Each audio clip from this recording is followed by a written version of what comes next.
On commence ce matin une nouvelle série de prédications que j'ai appelée Marcher en boitant.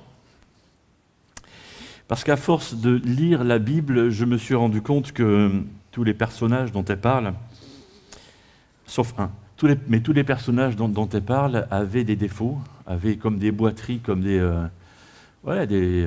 handicaps. Voilà. Aussi bien les hommes que les femmes, hein, tous et toutes sont servis, si je peux dire ainsi. Et bon, à part Christ, à part le Seigneur Jésus qui est parfait, à part Dieu qui est imparfait, sinon tous les hommes, toutes les femmes, à chaque fois, on a l'impression qu'ils vont vivre une vie exemplaire et bam, il y a comme un truc, il y a comme un truc qui coince, quoi, comme un défaut.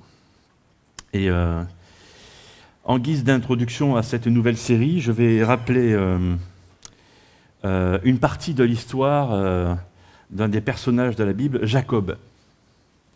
Alors, si vous ne connaissez pas l'histoire, je vais en raconter une partie. Donc, son nom a été changé en Israël, qui va donner son nom à la nation d'Israël. Et je veux revenir à cet incident dans la vie de Jacob où il va se battre contre un ange. Et cette bataille, il va garder un handicap toute sa vie. Voilà. Alors le nom de Jacob signifie tricheur. Alors on va dire qu'il commence assez mal sa vie. C'est bizarre d'appeler son fils comme ça, hein, à sa naissance, tricheur. Wow. Et voilà. Et ça va marquer en fait une bonne partie de sa vie. Donc ses parents, c'est Isaac et Rebecca. Abraham était son grand-père quand même. Hein. Donc c'est une bonne famille, mais quand même. Et c'était le plus jeune des jumeaux. Ésaü était son frère aîné. Et dans cette culture, le fait d'être fils aîné donnait des avantages. Et lui, il n'avait pas ces avantages-là. Alors, il était certainement jaloux. Et quand on était fils aîné, on avait droit surtout à deux choses. Le droit d'aînesse.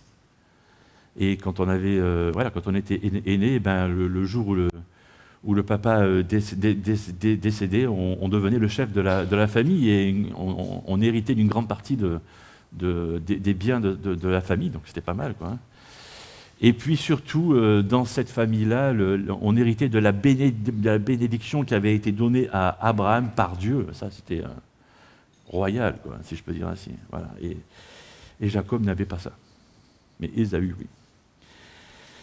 Il y avait plusieurs choses qui ne fonctionnaient pas très bien dans la vie de Jacob. Ésaü était un homme viril, un chasseur, le chouchou de son papa. Et Jacob il restait plutôt à la maison, il aimait visiblement faire la cuisine, etc. Vous voyez, ce genre de choses, quoi. Il était le chouchou de sa maman. C'est comme ça, on ne choisit pas ce genre de choses en fait, hein. Ça vient comme ça vient, quoi. Voilà. Et un jour, Ésaü est rentré de la chasse et il avait la dalle, comme on dit, il crevait de faim, quoi.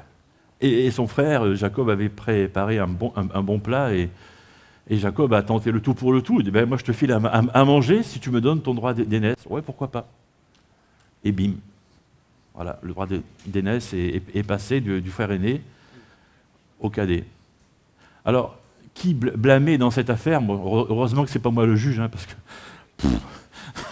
ouais, je laisse ça à Dieu, hein, sans problème. Voilà, parce que est-ce que c'est Jacob le tricheur, ou est-ce que c'est Ésaü qui tenait si peu de cas de son droit d'aînesse? Je ne sais pas. Bon, c'est pas à moi à dire. Hein. Voilà. Et puis quand le papa Isaac se préparait à mourir, il a envoyé son fils aîné faire une bonne chasse pour préparer un bon repas, pour lui transmettre la bénédiction, etc. Et puis la maman a concocté, évidemment, elle était aussi tricheuse que son fils, une supercherie pour subtiliser le droit de la bénédiction. Et finalement, c'est Jacob qui a obtenu ça. Mais Ésaü, quand il est arrivé de la chasse, il n'était pas très très heureux, quoi. Et Jacob n'a eu qu'une seule chose à faire, c'est partir. Parce que son frère aîné voulait le tuer. Voilà. Et il est parti dans la famille de sa mère. voilà, chez son oncle, Laban. Et Laban, en fait, est aussi filou. Je vais dire ça comme ça vous choque pas, filou? J'ai d'autres mots qui me viennent en tête, mais je ne dis pas. Voilà. Aussi filou que Jacob. Et Jacob va tomber amoureux de Rachel, la fille, qui n'est pas la fille aînée, en fait, hein, qui est la cadette, comme lui. C'est rigolo, hein.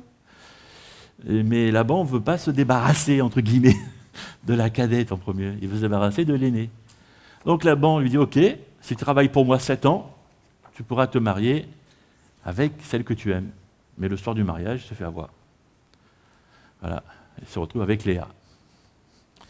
Alors Laban lui dit, ok, ben, tu travailles 7 ans de plus pour moi, et puis là, tu auras 14 ans. Wouhou! Visiblement, ces gens-là ne comptaient pas les mêmes années que nous. Hein. Voilà, mais c'est ce qui se passe. Voilà. Donc il est tombé sur un gars filou, mais en même temps, sa famille s'agrandit, il a 2 femmes, plein d'enfants. Et puis, il en profite pour, comment je peux dire, rouler dans la farine son beau-père aussi, avec ses moutons, machin. Bon, vous le tout ça, c'est dans le livre de la Genèse. Et puis, finalement, il doit partir de là, parce que son beau-père se rend compte qu'il s'est fait avoir aussi quand même. Et puis, il n'a qu'un seul endroit où aller, c'est là où habite son frère, qui veut le tuer. Il envoie les troupeaux d'abord, il envoie ses femmes et ses enfants d'abord. Il est courageux, le gars, hein. Vous voyez, il n'est pas seulement que tricheur, en fait. Hein. Et puis, c'est la nuit qui précède le moment où il doit rencontrer ce frère qui veut le tuer. Et c'est là qu'il y a cette bataille avec l'ange. Intéressant, je trouve. Voilà. Et il se bat. Alors lui, il se bat avec un ange, avec un homme. Et c'est plus tard qu'on saura que c'est un ange. Mais lui voit en fait comme s'il s'était battu avec un représentant de Dieu. Et cette bataille dure toute une nuit. Donc il était quand même costaud aussi. Hein. C'était pas seulement que... Voilà, hein. Il était aussi fort, quoi. Hein. Et au moment où l'ange doit partir, Jacob ne laisse pas partir sans qu'il ait reçu une bénédiction, ce que l'ange fait. Mais avant de partir, l'ange lui donne un sale coup au niveau d'une des hanches, et Jacob va boiter toute sa vie avec ça. Et voilà ce qu'on trouve. On trouve ce passage. Donc vous trouvez toute cette histoire dans Genèse autour du chapitre 30. Okay, voilà, vous irez voir ce que je viens de vous dire. Mais la fin de la bataille, c'est ça. Jacob l'interrogea, je t'en prie, fais-moi connaître ton nom. Pourquoi me demandes-tu mon nom, lui répondit, dit-il, et il le bénit là.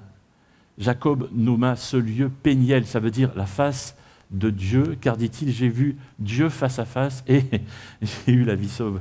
Ouais. Le soleil se leva quand il passa le gué de Pénuel, Jacob boitait de la hanche. Et donc, Jacob avait un handicap qui va garder toute sa vie. Alors, imaginez-vous avec une hanche, bon, il n'y avait pas d'opération possible à l'époque, hein. Maintenant c'est possible, on met des trucs en plastique ou je ne sais pas en quoi, et puis c'est réparé. Ouais. Imaginez-vous avec un handicap à la hanche toute sa vie, et les changements de météo, et puis vous boitez, alors Jacob, comment tu vas, comment ça va ta jambe aujourd'hui, etc. Toute sa vie, quoi. Il s'assoit, il a mal, il se lève, il a mal, il se couche, il a mal. Toute sa vie. Et ça rappelle cette rencontre, de ce combat avec l'ange. C'est dingue, hein. C'est dingue. Ce qui me touche dans cette histoire, c'est qu'elle nous apprend une chose, ou elle nous rappelle une chose qu'on veut quelquefois oublier. C'est qu'on a tous un handicap. On est peut-être beau, on est peut-être bien coiffé, bien habillé, bien maquillé, bien ceci, bien je ne sais pas quoi, mais on a tous un défaut. Tu vois ? Qu'est-ce qu'on fait avec ça ? Alors ce défaut, ça peut être, je vais en parler tout à l'heure, mais ça peut être dans notre corps, hein, on peut boiter, oui, voilà. Ça peut être dans notre tête, dans nos sentiments, dans notre caractère, voilà, etc., etc.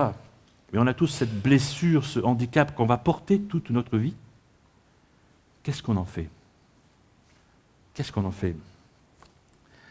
Est-ce que ça nous paralyse, ça nous tétanise, tu vois? Ça nous bloque?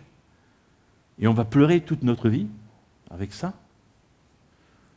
Ou alors au contraire, on en fait une force. On s'en sert.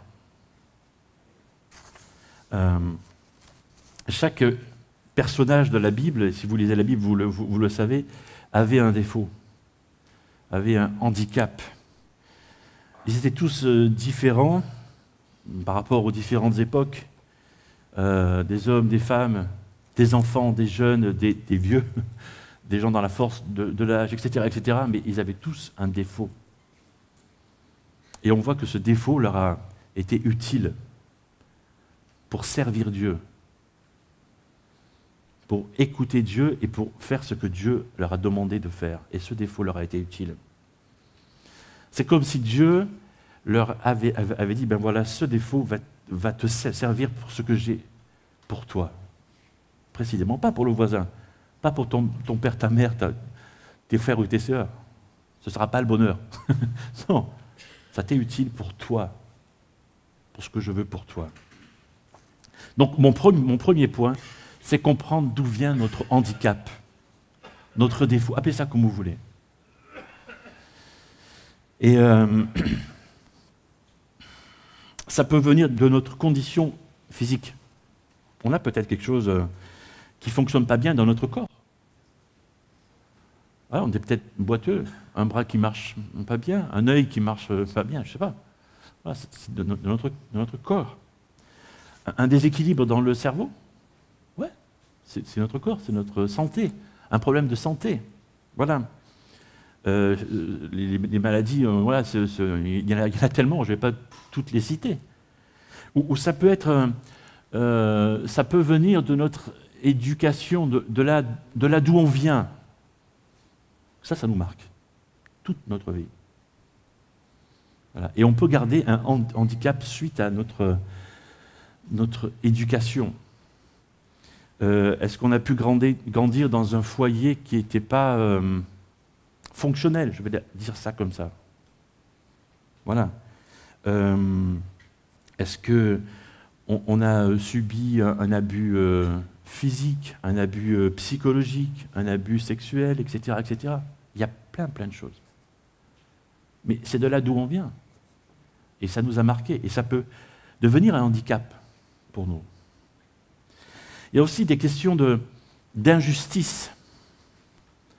Certains ont été victimes d'intimidation. Ça, c'est un handicap. Et on n'en parle pas, en fait. Alors, j'en parle. À l'école, au travail, là où ils ont été élevés. Je ne parle pas seulement de la famille, hein, je parle du contexte. Voilà.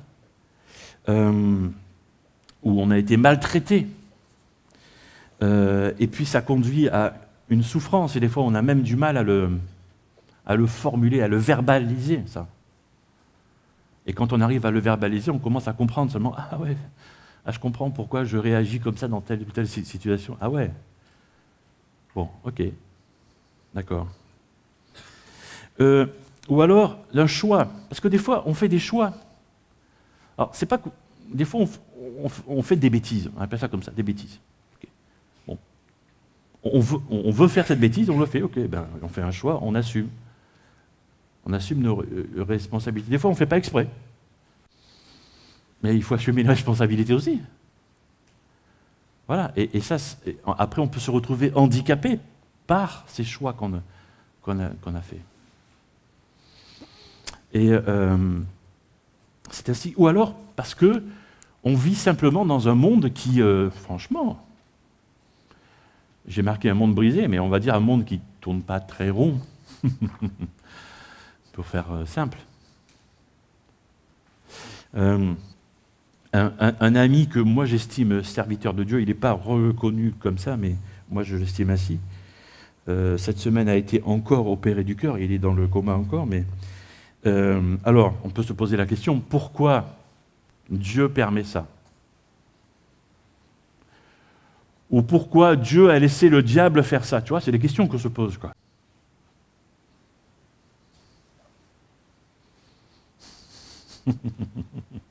C'est légitime de se poser ce genre de questions. Et si c'était simplement parce qu'on vit dans un monde en fait où tout est cassé, où notre mode de vie, on va trop vite, voilà, tout va trop vite, on mange mal, on respire mal, voilà, on le sait, hein, on le sait. Voilà. Même si on habite à la campagne, c'est pareil, quoi. C'est la même chose. C'est pas vrai? Oui, c'est vrai. Bien sûr, on vit dans un monde brisé, et quelque part, ça peut provoquer des blessures, des handicaps.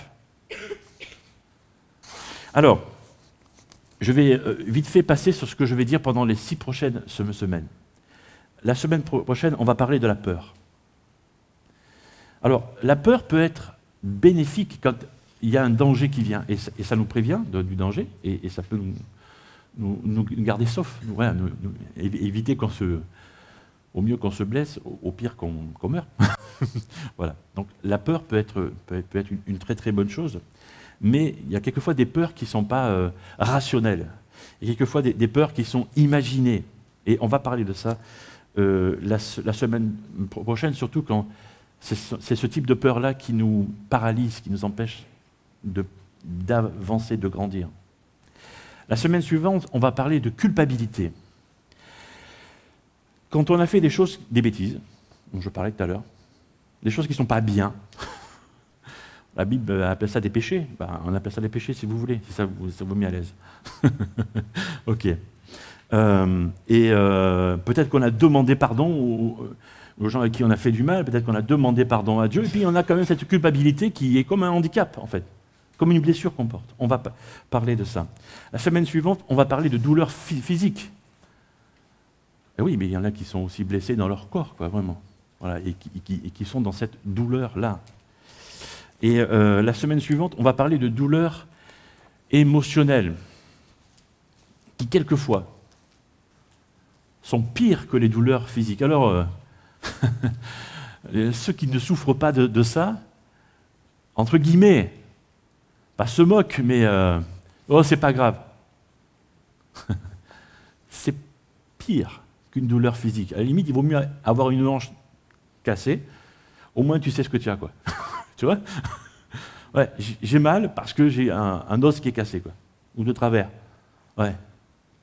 Quand tu as une douleur émotionnelle, c'est... On en parlera, ok? Et puis, on va parler du chagrin, du deuil. Mais pas seulement du deuil de la perte de quelqu'un, mais du deuil de la perte de choses aussi. On ne parle pas beaucoup de ça, en fait. Et pourtant. Et puis, on va parler aussi de nos limites. Parce que il y a quelques fois où on se dit, tiens, j'ai essayé quelque chose une fois, et j'ai raté. C'est ma limite. Ben, j'irai plus. Et donc, ça devient un handicap pour moi. Parce que peut-être que Dieu veut me faire refaire ça, et réussir, et découvrir autre chose. Mais seulement comme pour moi, c'est ma limite. Mais j'en dis pas plus, on en parlera à la fin de notre série. Ah ah. Et oui, ça sert à ça. C'est un teaser. Ok. Alors, et puis il nous faut comprendre aussi à quoi Dieu nous appelle à travers notre handicap, notre défaut. À quoi Dieu nous appelle à travers notre blessure. Ce Jacob, qui a boité toute sa vie, comme je disais tout à l'heure, se souvenait plusieurs fois par jour de sa rencontre avec Dieu. C'est lui-même qui l'a dit, j'ai rencontré Dieu et je ne suis pas mort. Ouais. Je suis resté en vie. Hey. Mais il a changé de vie à ce moment-là. Du coup, je vous propose 2 choses. Je vous propose le fait que Dieu peut vouloir guérir votre handicap. On pense qu'à ça, en fait.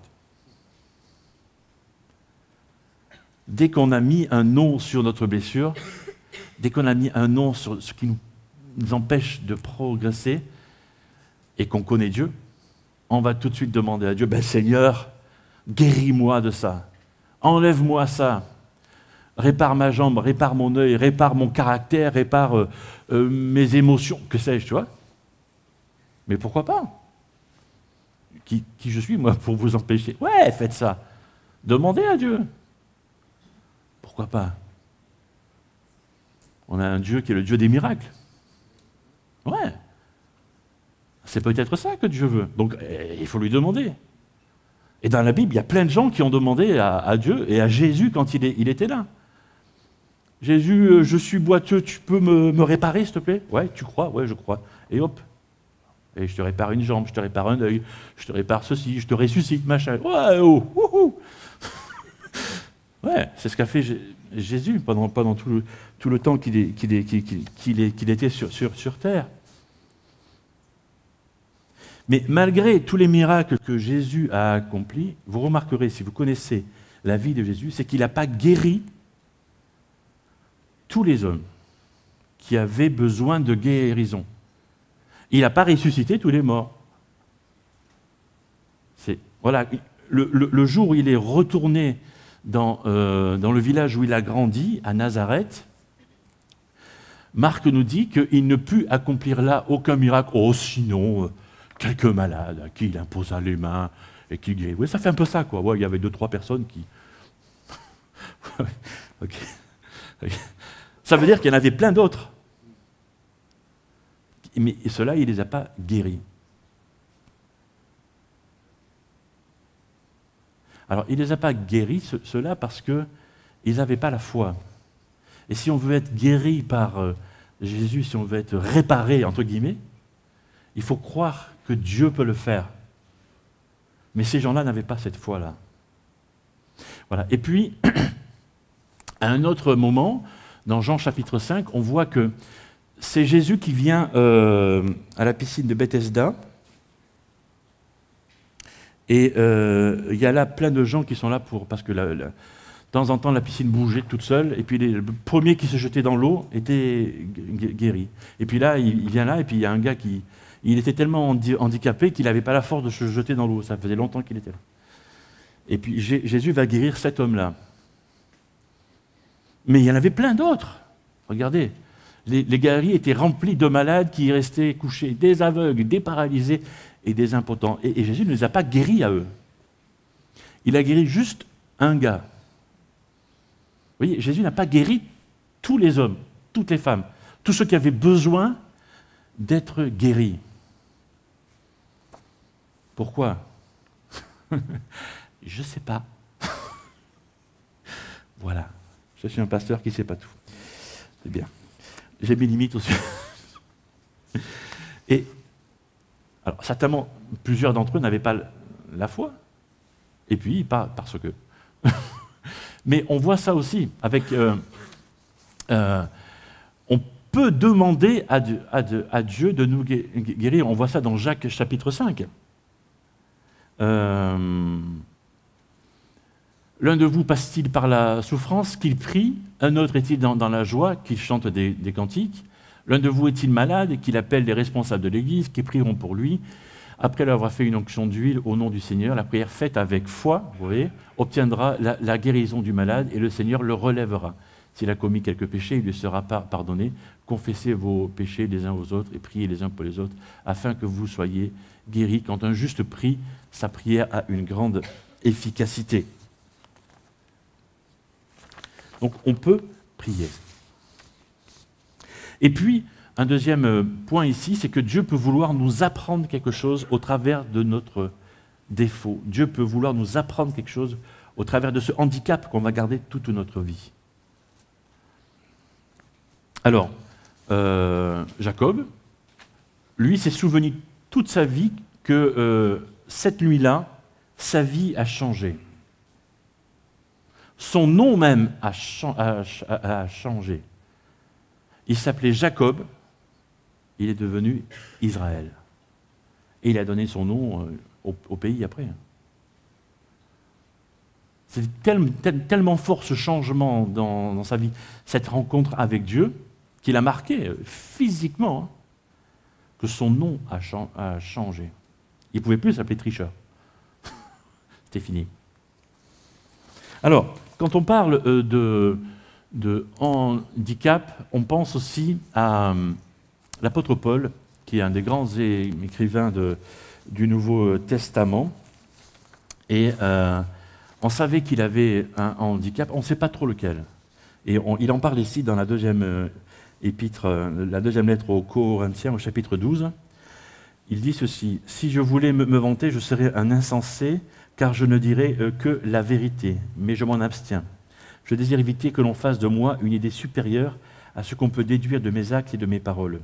D'ailleurs, parce que ces révélations étaient extraordinaires, pour me garder de l'orgueil, voilà, pour me garder de l'orgueil, Dieu m'a imposé une épreuve qui, telle une écharde, tourmente mon corps. Elle me vient de Satan qui a été chargé de me frapper pour que je ne sois pas rempli d'orgueil. » 2 fois, il le dit. Ok ? Au sujet de cette épreuve, j'ai prié 3 fois le Seigneur de l'éloigner de moi. Alors, il a demandé à Dieu. Donc, on a le droit de demander à Dieu. Lui, il l'a fait 3 fois. Bon, c'est lui, il l'a fait 3 fois. Hein ? Mais il m'a répondu, ma grâce te suffit, c'est dans la faiblesse que ma puissance se manifeste pleinement. C'est pourquoi je me vanterai plutôt de mes faiblesses, afin que la puissance de Christ repose sur moi. Je trouve ainsi ma joie dans la faiblesse, les insultes, la détresse, les persécutions et les angoisses que j'endure pour Christ. C'est lorsque je suis faible que je suis réellement fort. Voilà ce que l'apôtre Paul a tiré comme enseignement de ce handicap, visiblement physique, qu'il portait. Il a demandé à Dieu, et Dieu lui a dit non, tu le gardes ça. Tu es faible, et c'est quand tu es faible que tu seras fort. Voilà ce que l'apôtre Paul en a déduit. Alors, dans les 3 prochaines semaines, on va parler aussi d'humilité, de confiance et de compassion, parce que notre handicap peut être un signe visible, quand c'est visible. C'est un signe visible d'imperfection, mais ça doit être une imperfection qui nous invite à être humbles, à rester humbles, ou à devenir humbles, si on ne l'est pas. À commencer en tout cas. Voilà. Et puis, Dieu nous invite à lui faire confiance, parce que si ce défaut nous empêche d'aller plus loin, si ce défaut nous empêche de progresser, ça nous invite à faire confiance à Dieu, justement pour dépasser ça. Et quelque part, Dieu nous invite nous dit, fais-moi confiance. Malgré ça, malgré ton handicap, tu peux aller plus loin. Et le 3e point qu'on verra aussi, c'est que Dieu nous invite à la compassion. Parce que quand on a un handicap et qu'on connaît Dieu, et qu'on marche en boitant, et qu'on connaît Dieu, on le sert quand même en boitant, et qu'on rencontre quelqu'un qui boite comme nous, et qui ne connaît pas Dieu, il n'y a rien de mieux. Parce qu'on va pouvoir boiter avec lui. Pas du même côté, comme ça on peut s'aider, peut-être, tu vois, mais on peut lui parler comment Dieu nous aide dans notre handicap. Il n'y a rien de mieux. Et c'est en ça que la compassion est efficace et utile. Et c'est peut-être pour ça que tu as ce handicap que tu es en train de nommer dans ta tête en ce moment, dans ton cœur. Parce que Dieu veut t'utiliser pour aider quelqu'un d'autre qui a le même handicap, le même défaut. Si le mot handicap est trop fort, utilise défaut, ça va. Peut-être que Dieu veut t'utiliser pour aider quelqu'un d'autre qui a le même défaut que toi.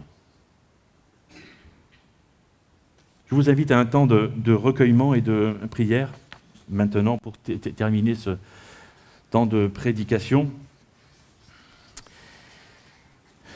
L'idée de cette prédication de ce matin a été que chacun d'entre nous puisse nommer dans son cœur, dans sa tête, son défaut, son handicap. Et peut-être que tu n'as pas encore fait cette rencontre avec Dieu comme Jacob l'a fait. Bon, c'était certainement violent, parce qu'ils se sont battus, en fait. Hein. Et Dieu ne veut pas se battre avec toi, il veut simplement pouvoir te rencontrer. Et c'est assez simple à faire, il faut simplement lui faire une prière de ce type-là.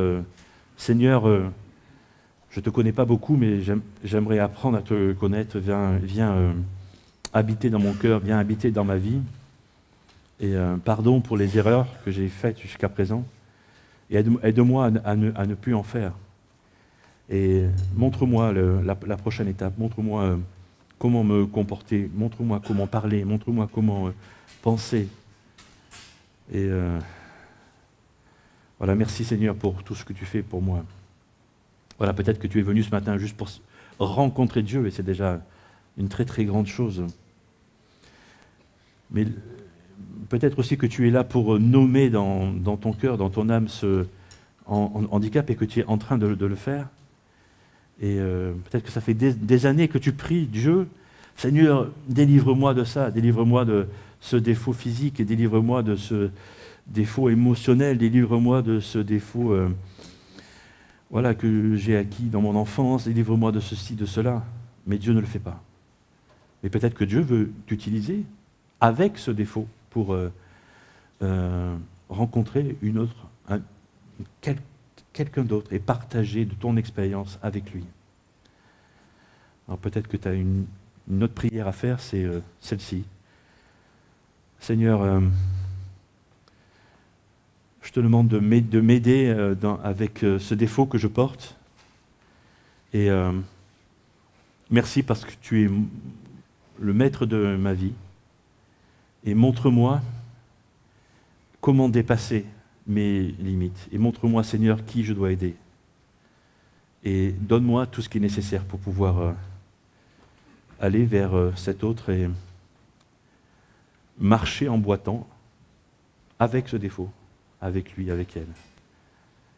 C'est pour ta gloire, Seigneur, que je veux faire ça. Seigneur, merci parce que tu veux nous apprendre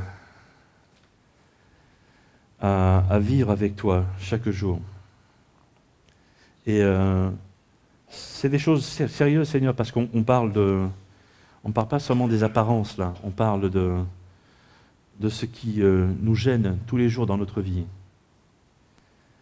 Et dans ces choses-là aussi, Seigneur, tu veux intervenir, tu veux agir.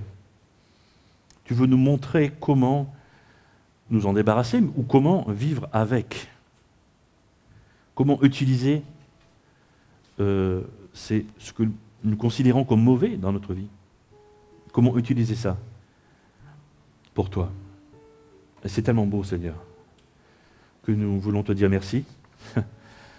C'est bizarre de te dire merci pour nos défauts, pour nos handicaps. Oui, c'est bizarre. Mais finalement, c'est ce que nous devons faire.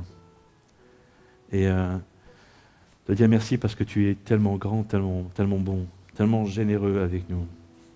Que la gloire te revienne, Seigneur Jésus, toute la gloire. Amen.